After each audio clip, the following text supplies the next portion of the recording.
नमस्कार। मेरा नाम भाऊ तोरसेकर। आप देख रहे बत्तीवार। दोस्तों, चिराग पासवान आज एनडीए के मोदी सरकार में शामिल है।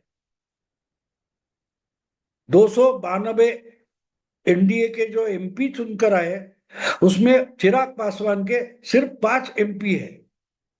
उन्होंने इस राजनीति में अपने चाचा पशुपति पारस को पछाड़ दिया। जब रामविलास पासवान, जो इनके पिताजी है चिराग पासवान के, उनका देहांत हो गया था, उसके बाद उनकी पार्टी में दो फाड़ हो गए। एक चिराग पासवान का, जो विलास पासवान के बेटे हैं, और विलास पासवान के भाई जो पशुपति पारस, वो भी एमपी थे। तो उनके साथ पार्टी के 6 एमपी चले गए, चिराग अकेले पड़ गए और पार्टी पूरी की पूरी पशुपति पारस के साथ चली गई थी। लेकिन फिर भी चिराग पासवान शांत रहे, मोदी के साथ रहे, बीजेपी के साथ रहे। और 2024 का चुनाव आते आते रामविलास पासवान के पुराने साथी एक एक करते हुए चिराग पासवान के साथ आ गए और उनके चाचा पशुपति पारस हार गए, यानी पीछे पड़ गए, पछाड़ गए। और चिराग पासवान का फिर से उदय हो गया, क्योंकि अब उनके 5 एमपी है। इसलिए पिछले चुनाव में रामविलास पासवान की जगह पशुपति पारस मिनिस्टर बन गए थे। इस बार चिराग पासवान मंत्री बन गए, मिनिस्टर बन गए। लेकिन मंत्री बनने के बाद और चुनाव खत्म होने के बाद आहिस्ता आहिस्ता चिराग पासवान अपनी औकात दिखाने लगे, ऐसा मानना पड़ता है, ऐसा दिख रहा है।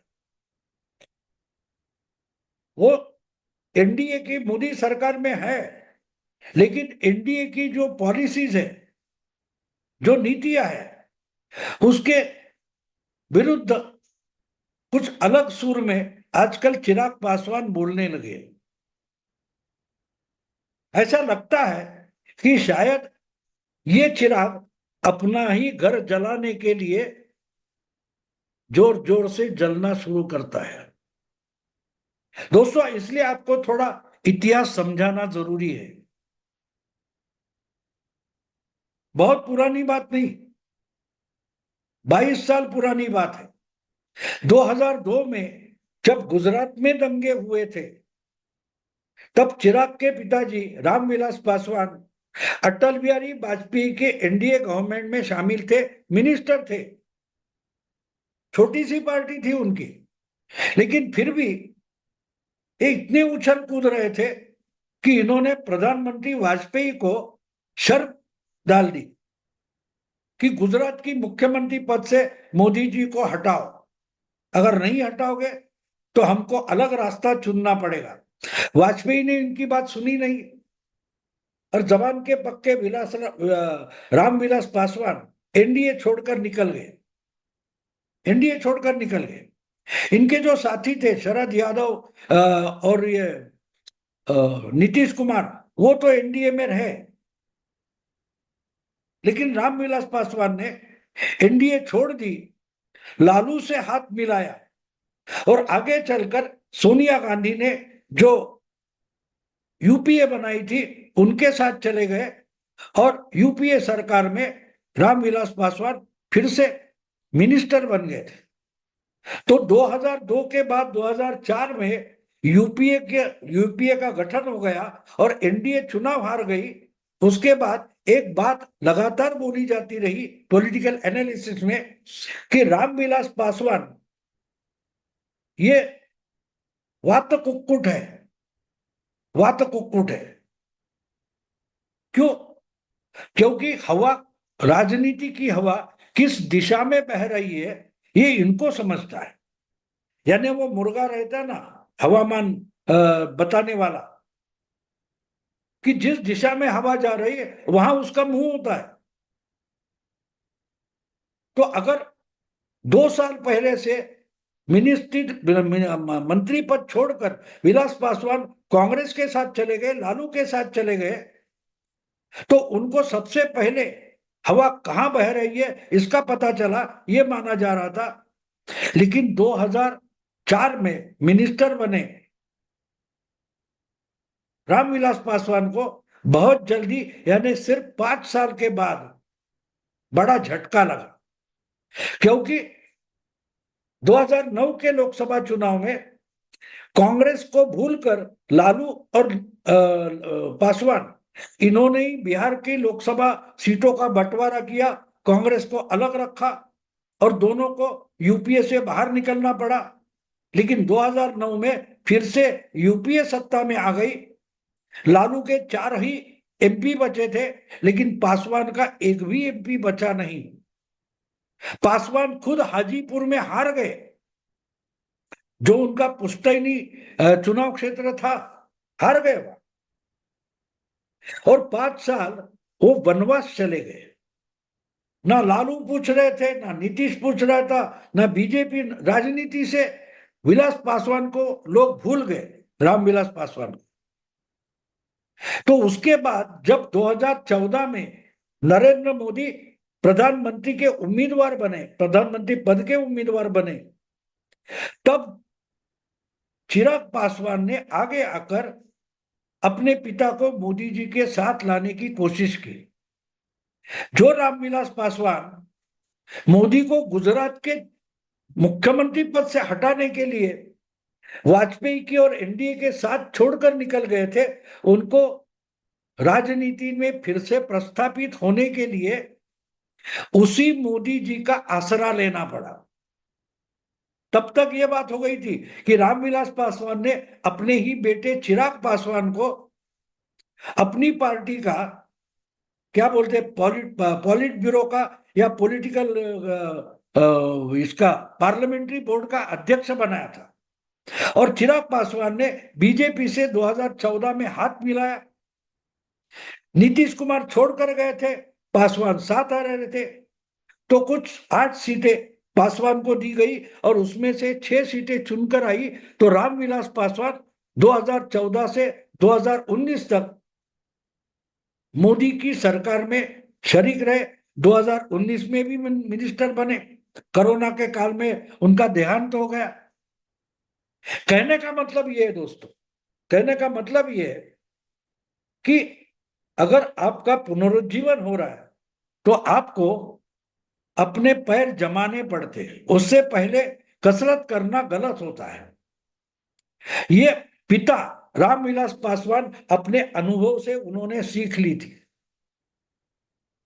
कि इनकी इतनी बड़ी पार्टी नहीं थी कि बड़ा पॉलिटिकल आइडियोलॉजी की बात पर उन्होंने वाजपेयी के साथ छोड़ने की जरूरत नहीं थी, लेकिन छोड़ी छोड़ी। परिणाम क्या हुआ? उनकी ही उनका ही बिखराव हो गया। वो बुरी तरह से हार गए। राजनीति से बिहार के और देश के राजनीति से अलग थलग पड़ गए। और जिसको हटाने के लिए उन्होंने सब किया था, उसका ही आशीर्वाद लेकर उनको राजनीति में पुनर्स्थापित होना पड़ा था। मैं मानता हूं चिराग पासवान के लिए अपने पिता का ये अनुभव एक अच्छा सबक हो सकता है, अच्छा सबक हो सकता है। वैसे देखें तो रामविलास पासवान के निधन के बाद, मृत्यु के बाद, उनकी जो लोक जनशक्ति पार्टी है उसका भी बिखराव हो गया था, पार्टी टूट गई थी, चाचा भतीजे में झगड़ा हो गया था। फिर भी चाचा भी एनडीए के साथ था, चिराग भी एनडीए के साथ था। अगर तुम एनडीए के साथ आए हो और आपके पिता हो या तुम हो, अगर तुमको फिर से पुनर्स्थापित करने में मोदी की मदद मिली है, तो उनके साथ कम से कम ईमानदार रहना चाहिए। आप बिल्कुल छोटे हो, आप मोदी का कुछ बिगाड़ नहीं सकते ना आप। और इसीलिए आपकी जितनी जान है, जितनी चद्दर है, उतने पैर फैलाने चाहिए कहा जाता है। बिल्कुल वही बात नीतीश की भी है और नायडू की भी थी और चिराग की भी है। लेकिन मिनिस्टर बने नहीं, 5 एमपी चुनकर आए नहीं, तो ये सातवें आसमान पर उड़ने लगे। और बीजेपी के पास अब बहुमत नहीं है तो नखरे दिखाने लगे। जो बीजेपी अमित शाह या नरेंद्र मोदी की पॉलिसी है उस पर गलत बयानी करने लगे। तो मुझे लगता है कि ये चिराग ऐसा है जो हिंदी में कहा जाता है ना, घर के चिराग ने ही घर जलाया या घर को आग लगाई। ये चिराग असल में वो कहावत सच करने को निकला है। 2002 से लेकर आज 22 साल जो राजनीति हुई है, वो अगर समझने की कोशिश चिराग करता तो उसको राजनीति में कोई भविष्य होता। 77 से लेकर 2020-22 तक रामविलास पासवान राजनीति में आए, उन्होंने बड़े चढ़ उतार देखे हैं, उतार चढ़ाव देखे हैं। तो उससे उनके बेटे को कुछ सीखना जरूरी है। हाँ, आज लोग चढ़ाएंगे, मीडिया बड़ा चढ़ाकर चिराग के मोदी के खिलाफ या बीजेपी के खिलाफ बयान दिखा देगा, लेकिन जो मीडिया है वो भी तब तक आपकी ब्रेकिंग न्यूज दिखाता है जब तक आपका ब्रेक नहीं होता। और आपका एक बार ब्रेक हो गया तो आप मीडिया के प्लेटफॉर्म से हट जाते हो। एक समय था पूरा मीडिया केजरीवाल पर छाया हुआ था। आज केजरीवाल जेल में पड़े हैं, उनकी खबर तक कोई नहीं लेता। तो इसलिए मुझे लगता है कि चिराग पासवान को थोड़ा संभल कर चलना पड़ेगा और अपने पिता के राजनीति में जो उतार चढ़ाव आए हैं वो अच्छा तरीके से उसका अभ्यास करना चाहिए कि क्या करने से गलती हो जाती है, साहस करना है तो कितना करना चाहिए, कहाँ रुकना चाहिए, ये भी समझना जरूरी है। वरना तुम घर दूसरे का जलाने जाओगे लेकिन खुद उस अग्नि में भस्म हो जाओगे। यही तो हुआ था। बीजेपी हो या और कोई भी पार्टी हो, आपकी जितनी ताकत है उतना ही आपका साथ देती है, आपको उतनी ही मदद करते हैं। अगर कल परसों चिराग पासवान लालू के साथ चले जाएंगे तो मुझे आश्चर्य नहीं होगा, नहीं आश्चर्य होगा। क्योंकि एक बात साफ है, बहुत जल्दी यानी एक साल में विधानसभा का चुनाव बिहार में होने जा रहा है। मेरा ख्याल है 2025 में 8-10 महीने में बिहार का विधानसभा चुनाव होने वाला है। शायद उसमें लालू और कांग्रेस के साथ जाकर मैं अच्छी सीटें चुनकर लाऊंगा, यही चिराग सोचता होगा। तो उसका भी एक पुराना किस्सा बोलकर मैं समझाने की कोशिश करूंगी। 2005 में यानी लगभग 20 साल पहले लालू और कांग्रेस के साथ यूपीए में थे रामविलास पासवान। उनके कुछ 30-32 एमएलए चुनकर आए थे, लेकिन बीजेपी और नीतीश, इनके पास जितने विधायक थे शायद उतने ही विधायक कांग्रेस और लालू के साथ थे। और जब तक किसी एक साइड में रामविलास पासवान चले नहीं जाते तब तक बिहार की सरकार बिल्कुल बनना मुश्किल था। लेकिन पासवान अड़े बैठे थे, वो लालू को सपोर्ट नहीं कर रहे थे। राबड़ी देवी बिहार की मुख्यमंत्री थी, लेकिन पासवान में शर्त रखी थी लालू के सामने, अगर सरकार बनानी है तो किसी मुस्लिम को मुख्यमंत्री बनाओ, मेरे 30 विधायक आपके साथ चले गए। अब उनको नीतीश और बीजेपी के साथ तो जाना नहीं था और उसमें 1.5-2 महीने से ज्यादा समय चला गया। तो आहिस्ते आहिस्ते रामविलास पासवान की पार्टी के जो 30-32 विधायक थे उनमें चल शुरू हो गए और उनमें से 25-30 लोग नीतीश को जाकर मिले, बोले हम टूटकर आपके साथ आ जाते हैं, आप सरकार बनाओ। तब गड़बड़ हो गई और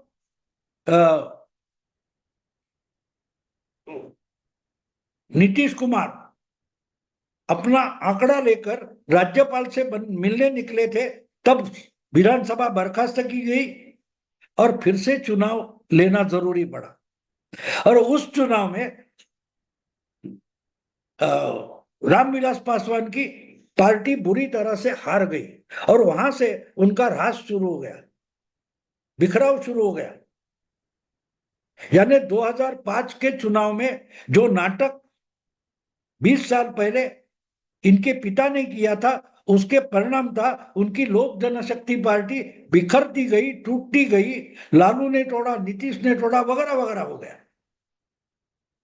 उसका रिवाइवल करने के लिए 2014 में उनको मोदी के शरण में आना पड़ा था, बीजेपी के साथ आना पड़ा था। ये दूसरा सबक है। अगर चिराग विधानसभा पर नजर रखकर कुछ कर रहे हैं तो वो अपने पिता के राजनीतिक इतिहास में क्या क्या हुआ है इसका इसीलिए अभ्यास करें कि कहां पिता ने गलती कर दी, वो गलती हमें नहीं करनी है। इतना भी चिराग पासवान अगर समझ लेता है तो उसके लिए राजनीतिक भविष्य हो सकता है। अगर पिता की गलती दोहराते जाएंगे तो चिराग पासवान अपना ही घर जलाएंगे और दूसरा कोई चारा नहीं दिखाई देता। सीधी बात है, इनके 5 एमपी के कारण मोदी की सरकार गिरने वाली बिल्कुल नहीं है, बिल्कुल नहीं है। इनके जगह दूसरा कोई छोटी पार्टी आ जाएगी, मिनिस्टर उनको बनाया जाएगा, जो कुछ है। बीजेपी का बाल बाका होने वाला नहीं है, लेकिन चिराग पासवान वनवास चले जाएंगे। और जब इस ढंग से पार्टी टूटती है तो आपके एमपी भी आपके साथ नहीं रहेंगे, उसकी बजाय वो सब फिर चाचा पशुपति पारस के साथ चले जाने का धोखा है। हम धोखे बता सकते हैं, कान पकड़कर आपको रास्ते पर नहीं ला सकते, लेकिन जिस ढंग से चिराग पासवान आगे चल पड़ा है उसमें जो धोखा है वो बताना जरूरी होता है दोस्तों। इसीलिए तो ये सब बताया हमने, पुराने किस्से भी इसीलिए बताए, क्योंकि आप अगर किसी का नुकसान कर सकते हो तो जरूर करो। लेकिन चिराग पासवान के पास इतनी बड़ी संख्या नहीं है कि मोदी सरकार गिरा दे, जैसे एक समय में जयललिता ने किया था, नायडू ने करने की कोशिश की थी। तो इससे एक बात साफ है, एक बात साफ है कि चिराग पासवान जो कुछ कर रहे हैं वो अपना ही घर जलाने के लिए निकले हैं, ये बताना जरूरी है। अगर आपको ये वीडियो पसंद आए तो लाइक कीजिए, शेयर कीजिए और प्रतिवाद चैनल को ज्यादा से ज्यादा सब्सक्राइब कीजिए। नमस्कार।